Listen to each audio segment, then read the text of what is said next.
Welcome to Not Milk Never Milk. Subscribe if you're lactose intolerant. In this video, I will explain how to make faux noodles. First, gather your ingredients, focusing on quality beef bones like marrow and knuckle. Roast these bones with aromatics such as ginger and onions for about 30 minutes until fragrant.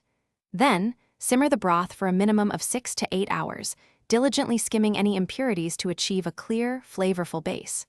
During the final hour, introduce toasted spices like star anise and cinnamon. Next, let's prepare the noodles. Opt for flat rice noodles, usually about 1/4 inch wide, which are ideal for pho. If you're using dried noodles, soak them in warm water for approximately 30 minutes until they become soft and pliable. Then, blanch these noodles in rapidly boiling water for just 20 to 30 seconds. This quick cook ensures they are tender but still retain a slight chew. Drain them immediately and rinse with cold water to stop the cooking process.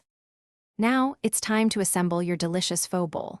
Start by placing a generous bed of your perfectly blanched rice noodles into each serving bowl.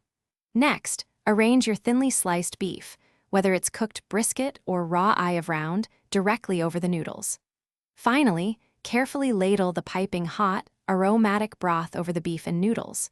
The heat from the broth will gently cook any raw beef, bringing all the flavors together beautifully. To complete your pho experience, offer a vibrant array of fresh garnishes. Common choices include crisp bean sprouts, fragrant basil, and fresh cilantro. Don't forget to provide lime wedges. A squeeze of fresh lime adds a wonderful, bright citrus note to the rich broth. For those who appreciate a bit of heat, offer chili slices or a dash of sriracha. Finally, include hoisin sauce for a touch of sweetness and savory depth. Enjoy your homemade pho. Thanks for watching. If this was helpful, leave a like and consider subscribing. See you next time.